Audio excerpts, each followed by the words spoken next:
પવન મુક્તાસન. પવન મુક્તાસનના ફાયદા: પીઠ અને પેટના સ્નાયુઓને મજબૂત બનાવે છે. પગ અને હાથના સ્નાયુઓને ટોન કરે છે. આંતરડા અને અન્ય પેટના અવયવોની માલિશ કરે છે. કબજિયાત અને ગેસ દૂર કરવામાં મદદ કરે છે. હિપ સાંધામાં રક્ત પરિભ્રમણ વધારે છે. પીઠના નીચેના ભાગમાં તણાવ ઓછો કરે છે. જો તમને આમાંથી કોઈ સમસ્યા હોય તો પવન મુક્તાસન ન કરવું જોઈએ. હાઈ બ્લડ પ્રેશર, હૃદયની સમસ્યાઓ, અતિશય એસિડિટી, હર્નિએટેડ સ્લીપ ડિસ્ક, ટેસ્ટિક્યુલર વિકૃતિઓ, માસિક સ્રાવ, ગરદન અને પેટની સમસ્યાઓ ગર્ભાવસ્થાના બીજા ત્રિમાસિક પછી. પવન મુક્તાસન કરતા પહેલા બાલાસન અને ઉત્તાનાસન કરવું જોઈએ. પવન મુક્તાસન માટે સૌપ્રથમ તમારા બંને પગને સાથે રાખીને અને તમારા હાથ શરીરની બાજુમાં રાખીને પીઠ પર સૂઈ જાઓ. હવે શ્વાસ લો અને શ્વાસ બહાર કાઢતા તમારા ડાબા ઘૂંટણને તમારી છાતી તરફ લાવી બંને હાથોની પકડ બનાવી વાળો. ફરીથી શ્વાસ લો અને જેમ જેમ તમે શ્વાસ બહાર કાઢો છો તેમ તમારું માથું અને છાતી જમીન પરથી ઊંચું કરો. તમારી દાઢીને કે માથાને તમારા ઘૂંટણ સાથે સ્પર્શ કરાવો અથવા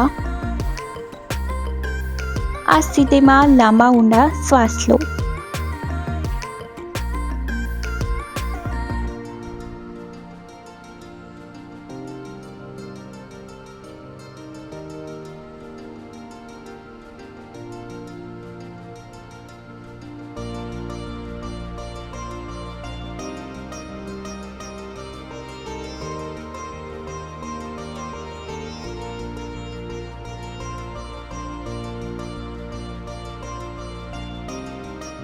હવે શ્વાસ લો અને તમારી પકડ ઢીલી કરો. જમીન પર પાછા આવીને આરામ કરો અને જમણા પગથી આ પ્રક્રિયાનું પુનરાવર્તન કરો.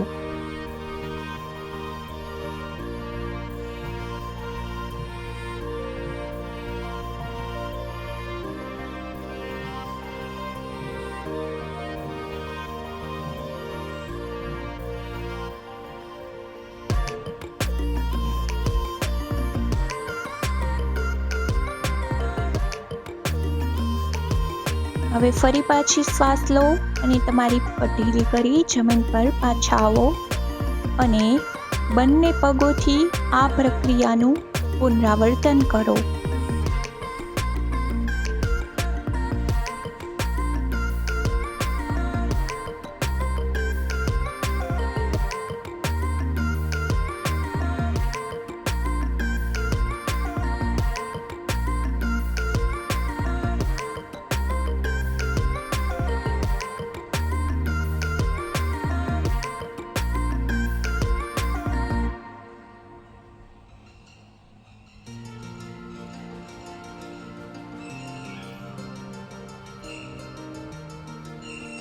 હવે શ્વાસ લો અને તમારી પકડ ઢીલી કરી જમીન પર પાછા આવી આરામ કરો.